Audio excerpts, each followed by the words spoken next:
असं वाटत नाही कार्यक्रम आपल्या गावात चालू आहे म्हणून, असं वाटायला की साक्षात पांडुरंगाच्या दरबारामध्ये पंढरपूरला चाललाय का काय. गोड असणारं वातावरण आहे. कार्यक्रमाची मजा त्यावेळेस आहे, गाणारे चांगले असले पाहिजे, वाजवणारे चांगले असले पाहिजे, ऐकणारे चांगले असले पाहिजे आणि सांगणारा बिघडलेला पाहिजे. त्यावेळेस आहे का.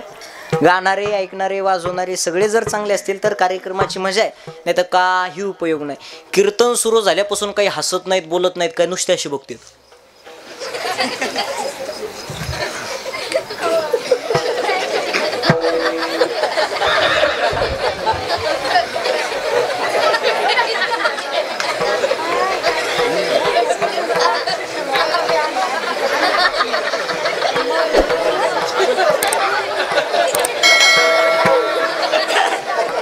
तुम्हाला वाटलं गेलं गेलं का काय काय माहिती. त्याच्याकरता माणसानं हसलं पाहिजे, फ्रेश राहिलं पाहिजे. जे खळखूळ हसतं ते मोकळ्या मनाचं असतं आणि जी जात गालात हसते ती प्युअर आदल्या गाठीची असते बघा. त्यामुळे हसलं पाहिजे, आयुष्याचा आनंद घेतला पाहिजे महाराज. अहो काही कायला हसण्यासाठी 500-500ची इंजेक्शन आहेत, फक्त हसण्यासाठी. इंजेक्शन दिले तर हसावं ना, ते हसत नाही, ते नुसतं कणतंय. असं मोकळ्या मनानं कवा जाशील म्हणून सांगता येणार नाही मला. उद्याचा सूर्य, उद्याचा दिवस आपल्यासाठी उगल का नाही हे तुम्ही आम्ही सांगू शकत नाही. कोरोना सारखा रोग आल्याच्या नंतर काय घेता, त्यावेळेस काही कामाला येणार नाही. धन श्रीमंती पैसा शेवट काही कामाला येत नसतंय. याच्याकरता माणसानं आयुष्याचा आनंद घेतला पाहिजे. माणसानं जीवनामध्ये जीवन जगत असताना आनंदानं जगलं पाहिजे. कारण हे जे आयुष्य आहे ना, हे आयुष्य पुन्हा पुन्हा नाहीये. आता भेटलंय, पुन्हा भेटन का नाही काही भरोसा नाही. एक घास हातात आहे, घास तोंडात आहे, दादा घास गिळायची सत्ता सुद्धा तुमच्या आमच्या हातामध्ये नाही. या वृक्षाची पाने हले ज्याची सत्ता, वृक्षाचं पान हलवायची सत्ता जर हातात कुणाच्या असेल तर त्या देवाच्या हातात आहे, ती जगाच्या चालक मालकाच्या हातात आहे. अभंगाच्या प्रथम चरणात महाराज सांगतात, करावे कीर्तन मुखी गावे हरीचे गुण. महाराज सांगतात जीवनामध्ये आलात ना तुम्ही कीर्तन करा आणि मुखाने गा. बरं महाराज आम्हाला कीर्तन करायचंय, मुखाने हरीचं गुणही गायचंय, पण कीर्तन करत असताना मुखाने हरीचं गुण गात असताना नेमकं कीर्तन कोणचं करावं. कीर्तनाचे प्रकार आहेत कोणचे कोणचे. गुण कीर्तन आहे, लीला कीर्तन आहे, सगुण कीर्तन आहे आणि नाम कीर्तन आहे. ह्या 4 कीर्तनापैकी आम्हाला नेमकं कीर्तन नेमकं आम्ही कोणचं करावं. तुम्ही गुण कीर्तन करू नका, तुम्ही लीला कीर्तनही करू नका, तुम्ही सगुण कीर्तनही करू नका. करायचं जर असेल तर नामाचं कीर्तन करा. मग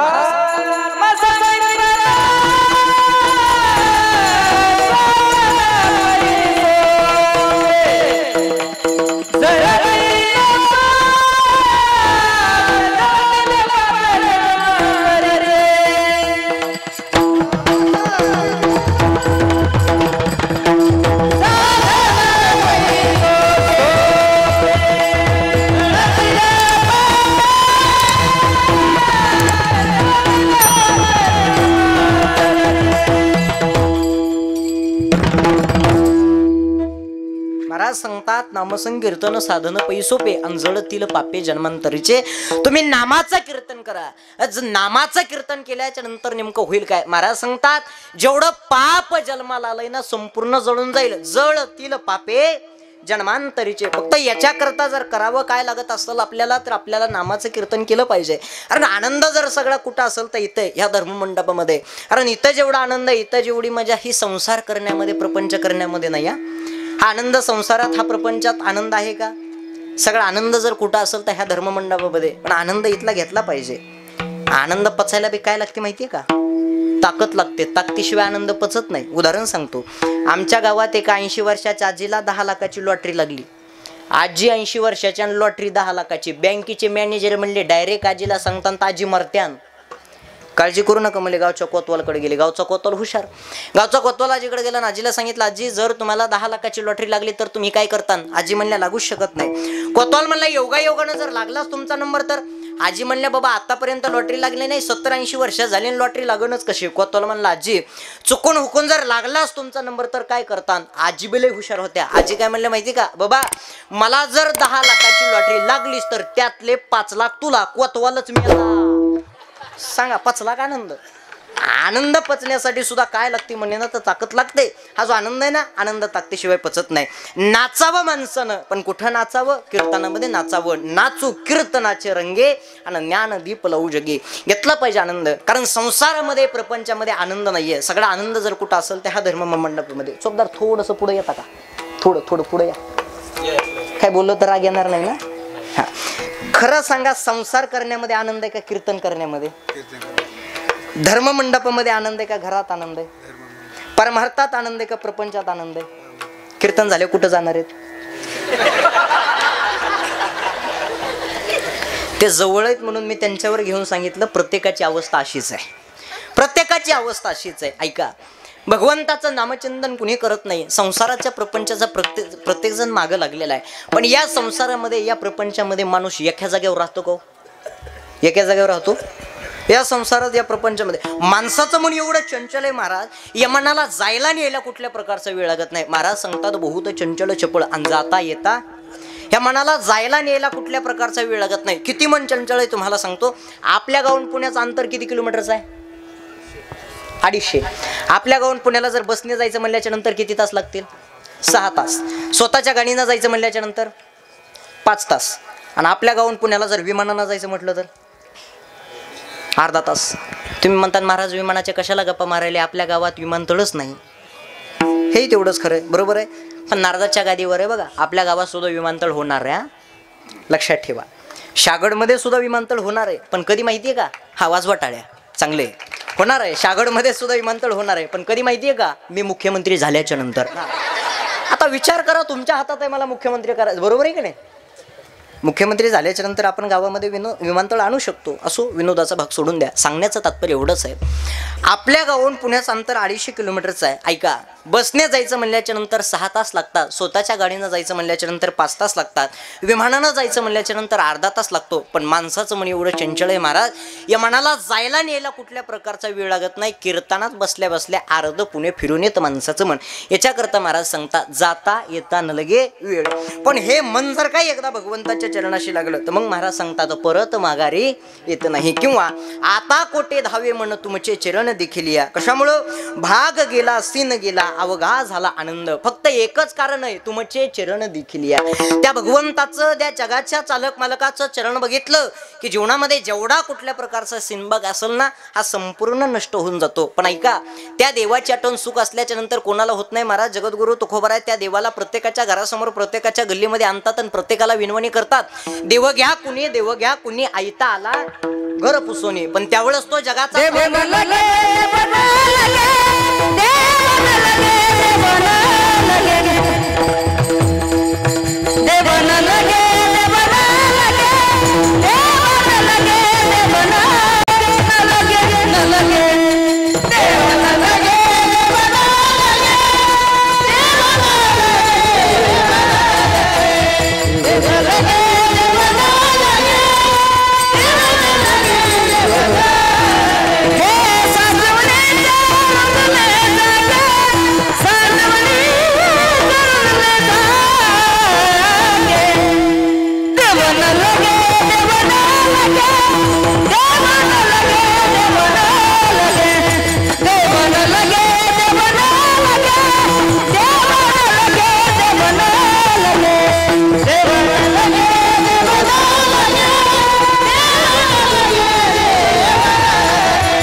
प्रत्येकाच्या घरासमोर जगद्गुरु तुकोबाराय त्या देवाला आणतात आणि प्रत्येकाला सांगतात देव घ्या कुणी, देव घ्या कुणी. पण त्यावेळेस लोकांनी घेतलं नाही, उलट आपणच म्हणलो देव न लगे, देव न लगे. महाराज, तो जगाचा चालक मालक आमच्या घरासमोर जरी असा आला असेल ना तरी तो देव आम्हाला नको आहे. ज्यावेळेस देव आलता त्यावेळेस घेण्यासाठी आम्ही काय दिला? त्या देवाला नकार दिला. आम्ही म्हटलो महाराज तो जगाचा चालक मालक तो भगवंत आम्हाला नको आहे. या जगात असं चाललंय महाराज, पॅकिंग भारीन माल किडका. अजूनही बघा बरेचसे जण म्हणतात महाराज देव आहे का, देव आहे का. मला सांगा देव आहे का नाही हो? बोला, आहे का? दिसतो का? मग नाही का? दिसतो का? मग नाही का? दिसतो का? हा, चलो द्या असं पाठपर्यंत म्हणजे जमतंय. देव आहे पण दिसत नाही, त्याचं कारण आहे, लक्ष देऊ नाही का? घुबडाला सूर्याचं अस्तित्व मान्य का? घुबडाला सूर्याचं अस्तित्व मान्य नाही का? त्या घुबडाला दिवसा दिसत नाही, हा त्याचा फार मोठा प्रॉब्लेम आहे. त्याच्यामुळे ते सूर्याचं अस्तित्व मान्य करत नाही. पण सूर्य आहे का नाही हो? आहे, प्रत्येकाला दिसतो पण घुबडाला दिसत नाही का? तर त्याला दिवसा दिसत नाही. असे बरेचसे घुबडत की ते सुद्धा देवाला मान्य करत नाही. त्याला आपण काय करायचं सांगा बरं? आहे तो जगाचा चालक मालक देवनंदला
महाराज सांगतात देव नटला नानापरी आणि भरोनी उरला चराचरी. तो जगाचा चालक मालक भगवंत आहे. त्या देवाकडे जायचं असेल आणि तो जगाचा चालक मालक आपलासा करायचा जर असेल ना तर याच्याकरता मनामध्ये भाव, याच्याकरता मनामध्ये निष्ठा आणि प्रेम असावं लागतं. एका उदाहरण सांगतो. एक आंधळा मनुष्य होता. रोज देवळामध्ये जायचा आणि देवाचं दर्शन करायचा. मनुष्य आंधळा होता, दोन्हीही डोळ्यानं दिसत नव्हतं, पण रोज देवळामध्ये जायचा आणि देवाचं दर्शन करायचा. ज्याला दिसत होतं त्यानं त्या आंधळ्याला प्रश्न विचारला, करे बाबा आजपर्यंत तू कधी देवळातला देव बघितला का? त्यानं सांगितलं, दादा मला डोळ्यांना दिसत नाही ना, मी आजपर्यंत कधी देवळातला देव बघितला नाही. मग त्यानं सांगितलं, आजपर्यंत तू कधी देवळातला देव बघितला नाही पण रोज देवळामध्ये जातोस, मग देवळामध्ये जाण्याचं कारण काय? का देवळामध्ये जातोस? त्या आंधळ्या मनुष्यानं दिलेलं उत्तर एवढं गोड होतं. तो आंधळा मनुष्य काय म्हटलं माहितीये का? दादा मी देवाला बघावं याच्याकरता मी देवळात कधीच जात नाही. काय? मी देवाला बघावं याच्याकरता मी देवळात कधीच जात नाही. त्या देवानं मला बघावं याच्याकरता मी देवळात जातो. असा जर भाव, एवढी निष्ठा, इतकं जर प्रेम असेल ना तर जगाचा चालक मालक आपलाचा झाला म्हणून समजा. महाराज सांगतात थोर प्रेमाचा भुकेला. त्या देवाला, त्या जगाच्या चालक मालकाला, भगवंताला काही लागत नाही.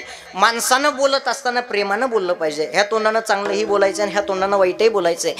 मला सांगा, आतापर्यंत तुम्ही कधी मिठाला मुंग्या लागलेल्या बघितल्यात का? मिठाला मुंग्या लागतात का? साखरेला मुंग्या लागतात पण मिठाला मुंग्या लागत नाही. त्याचं काय कारण आहे? मिठाचा गुणधर्म हा खारट आहे आणि साखरेचा गुणधर्म हा गोड आहे. वाक्य लक्षात ठेवा. आपला जर स्वभाव मिठासारखा जर खारट असेल तर एक जण सुद्धा आपल्या पाठीमागे उभा राहणार नाही. पण आपला जर स्वभाव साखरेसारखा जर गोड असेल ना तर जग आपल्या पाठीमागे लागल्याशिवाय राहणार नाही. याच्याकरता माणसानं स्वभाव ठेवत असताना माणसानं साखरेसारखा गोड ठेवला पाहिजे.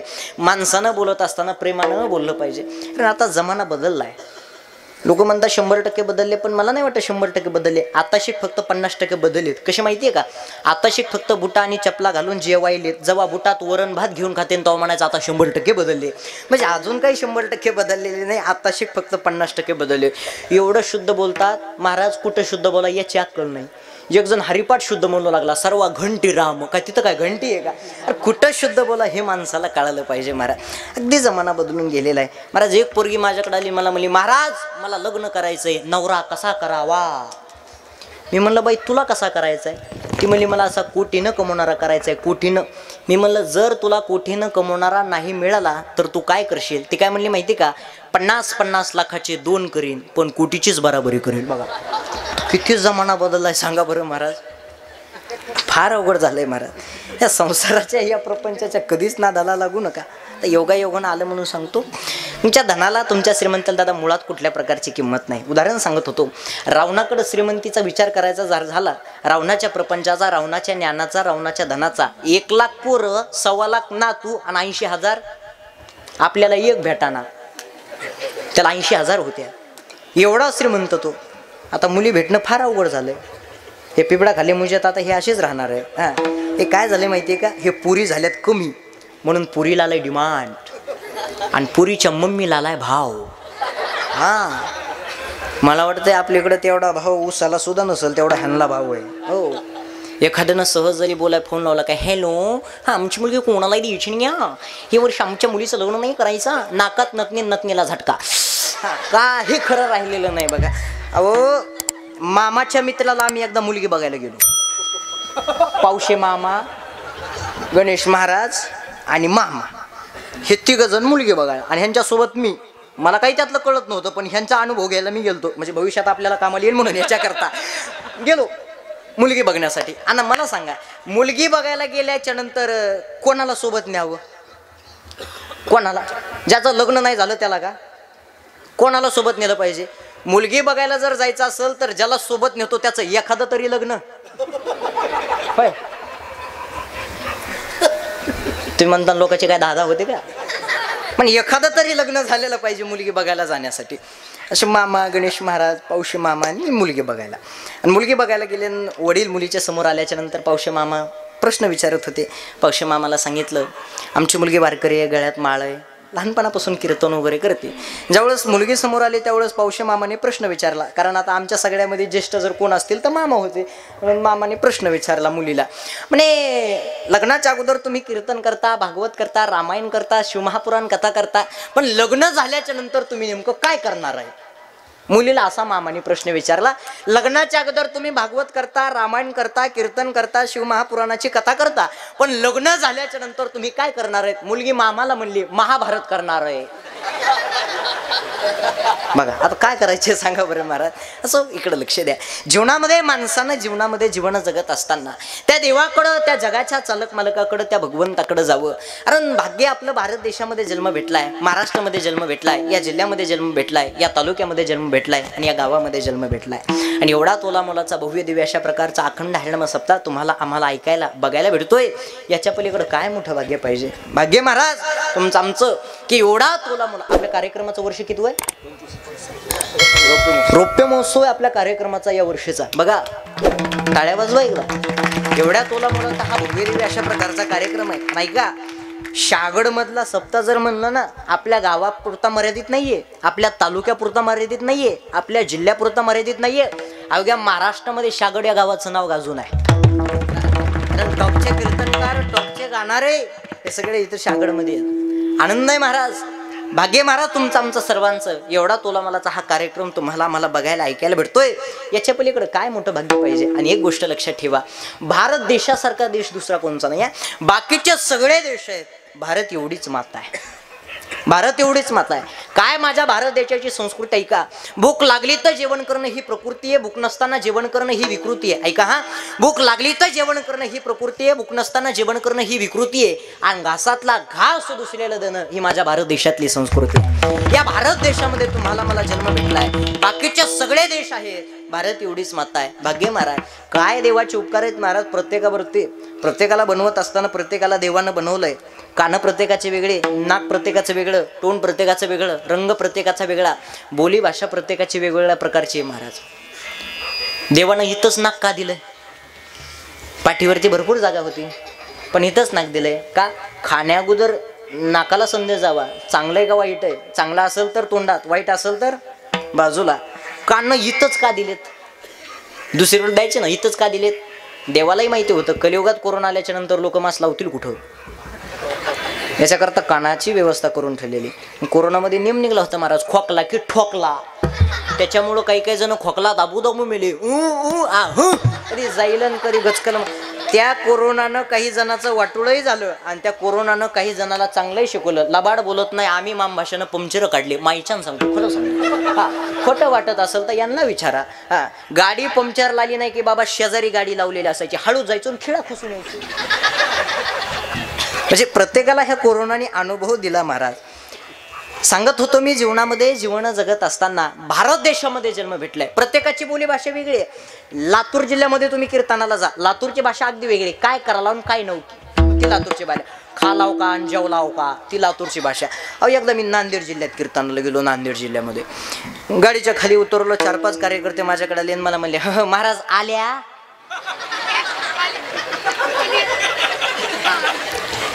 आल्या म्हटलं की मी 4-5 वेळेस खाली बघितलं, मला धोतर घालून आलो का साडी घालून आलो याचा विचार करावा. म्हणजे प्रत्येकाची जी भाषा आहे ही वेगवेगळ्या पद्धतीची.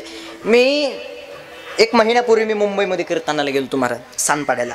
मुंबईमध्ये कीर्तनाला गेलो, कीर्तन झालं, जेवायला बसलो. माझ्या समोर एक फॉरेनचा माणूस जेवायला बसलेला. जेवायला होती पुरणाची पोळी. पुरणाची पोळी माहित आहे ना?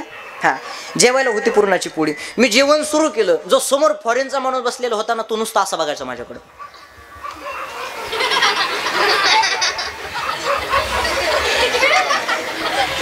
मला पक्क कळलं ह्याला कशात काय बुडून खावं म्हणून कळाना. मग मी त्याला त्याच्या भाषेत म्हटलं, शुरू करा जेवण शुरू करा. तर म्हणला महाराज जेवण शुरू करायचे पण कसे करायचे. त्याला म्हणलं पोळे मोडायचे, दुधात बुडवायचे, तोंडात घालायचे, शुरू करायचे. तो म्हणला महाराज शुरू करायचे पण एक प्रॉब्लेम आहे. म्हणलं काय. त्या म्हणला ह्या पुरांमध्ये कश काय गेला. येडी हळद मधली पुढे चौकून पॅकाईन मध्ये पुरण गेलं कसं. त्याला म्हणलं एवढं कळायला भारत देशात जन्म घ्यावा लागेल. करता माझा भारत देश भेटलाय. त्या भारत देशामध्ये आपल्याला जन्म भेटलाय. भाग्य महाराज या भारत देशामध्ये ज्ञानोबारायांनी जन्म घ्यावा, तुकोबारायांनी जन्म घ्यावा. अरे वयाच्या 16 वर्ष हिंदवी स्वराज्य स्थापन करण्याची आमच्या छत्रपती शिवाजी महाराजांनी शपथ घेतली. अशा महात्म्याने हा भारत देशामध्ये जन्म घेतलाय. का हा भारत देश पवित्र आहे.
प्रमाण दिले महाराजांनी. हा भारत देश जर कसा असेल तर हा भारत देश पवित्र आहे. महाराज सांगतात पवित्र ते कुळ पावन तो देश. हा भारत देश पवित्र आहे. ह्या भारत देशामध्ये तुम्हाला मला जन्म भेटलाय. या भारत देशामध्ये ज्ञानोबारांनी एक ऐका, ज्ञानोबाराय कोणी होणार नाही त्या भानगडीत कधी पडू नका. जगद्गुरु तुकोबाराय कोणी होणार नाही त्या भानगडीत कधी पडू नका. छत्रपती शिवाजी महाराज कोणी होणारही नाही त्या भानगडीत कधी पडू नका. पण निदान छत्रपती शिवाजी महाराजांचे विचार डोळ्यासमोर घेऊन जगा. या जगण्याला खरा अर्थ आहे. आणि आज राजांकडे बघितल्याच्या नंतर आज असं वाटतं राजे आज तुमची गरज या समाजाला होती. आज बघितल्याच्या नंतर वाटतं लाज वाटते कधी कधी. भारत देशामध्ये आम्हाला जन्म भेटलाय, महाराष्ट्रामध्ये आम्हाला जन्म भेटलाय, छत्रपती शिवाजी महाराजांच्या स्वराज्यामध्ये आम्हाला जन्म भेटलाय असं म्हणण्याची सुद्धा लाज वाटते कधीतरी. का ज्या भारत देशामध्ये जन्म भेटलाय, ज्या महाराष्ट्रामध्ये जन्म भेटलाय, ज्या छत्रपती शिवाजी महाराजांच्या स्वराज्यामध्ये जन्म भेटलाय, या स्वराज्यामध्ये, या महाराष्ट्रामध्ये, या भारत देशामध्ये 5 वर्षाच्या मुलीवरती जर अत्याचार होत असतील तर काय उपयोग आहे. आज विचार करण्यासारखी गोष्ट आहे. राजांकडे बघितल्याच्या नंतर आज असं वाटतं राजे आज समाजाला तुमची गरज होती. एक ऐका, ज्याची गरज समाजाला आहे का ते जीवनातून लवकर निघून जातात. वाक्य लक्षात ठेवा. ज्याची गरज समाजाला आहे ते जीवनातून लवकर निघून जातात. ज्ञानोबारायांची गरज समाजाला होती 22 वर्षाचाच काळ आहे. तुकोबारायांची समाजाला गरज होती 42 वर्षाचा काळ आहे. छत्रपती शिवाजी महाराजांची समाजाला गरज होती 50 वर्षाचा काळ आहे. ज्या समाजासाठी आवश्यक असतात ते जीवनातून लवकर निघून जातात. दादा भाग्य महाराज या भारत देशामध्ये, महाराष्ट्रामध्ये, स्वराज्यामध्ये जन्म भेटलाय. या स्वराज्याची जर निर्मिती झाली नसती ना तर आजचं हे कीर्तन नसतं. कपाळावरती जो गंध लावतोय तो गंध नसता.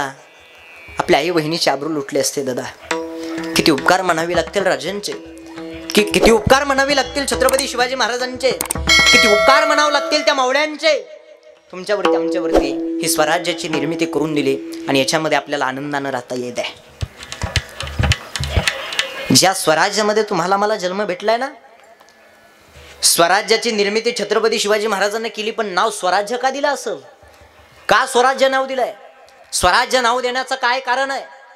राजे नावही देऊ शकत होते शिवराज्य, पण नाही दिलं, नाव स्वराज्यच दिलंय. त्याचं कारण आहे स्व म्हणजे स्वतःचं, माझं राज्य.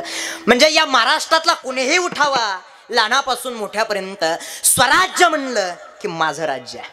स्वराज्य म्हणलं की स्वतःचं राज्य. मग स्वतःचं राज्य आहे ना, माझं राज्य आहे ना, तर मलाच लढावं लागणार आहे, मलाच जिंकावं लागणार आहे, या मातीसाठी मलाच मरावं लागणार आहे. स्वतःचं राज्य आहे, हे माझं राज्य आहे. ऐका, का स्वराज्य नाव दिलंय त्याचं कारण आहे.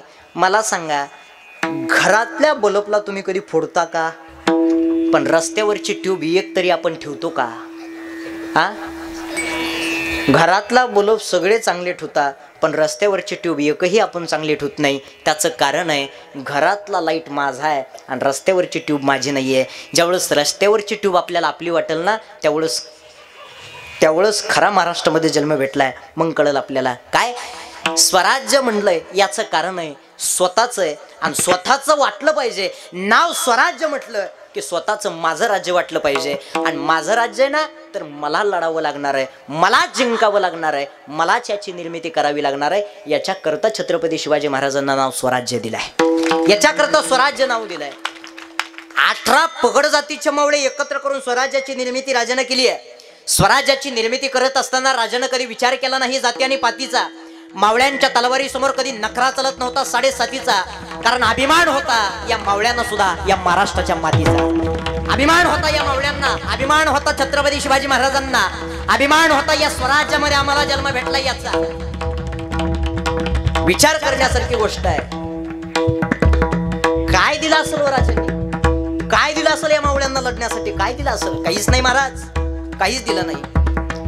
स्पष्ट सांगणं होतं राजांचं. एक ऐका, तुम्हाला जर वाटत असेल ना आपल्या घरामध्ये प्रत्येक जण सुखरूप राहावं, तुम्हाला जर वाटत असेल ना आई बहिणीची आबरू लुटली नाही पाहिजे, तुम्हाला जर वाटत असेल कपाळावरती गंध दिसला पाहिजे, तुम्हाला जर वाटत असेल आपल्या भगव्याचा अपमान झाला नाही पाहिजे, तर याच्याकरता तुम्हाला लढायचंय. काही दिलं नाही महाराज राजांनी, काही दिलं नाही. एवढं सांगणं होतं छत्रपती शिवाजी महाराजांचं प्रत्येकाला.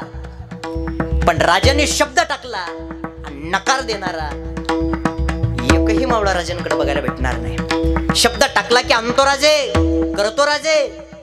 काय सांगितलं होतं तानाजीला? कोंढाणा घ्यायची फार इच्छा आहे. सांगितलं तानाजी माणूसरेने, आधी लगीन कोंढाण्याचं आणि मन लगीन रायबाचं. काही नव्हतं दिलं, काहीच नाही. या स्वराज्यासाठी प्रत्येक मावळ्यानं बलिदान दिलेलं आहे. ह्या महाराष्ट्रासाठी, ह्या भारत देशासाठी प्रत्येक मावळ्यानं बलिदान दिलेलं आहे.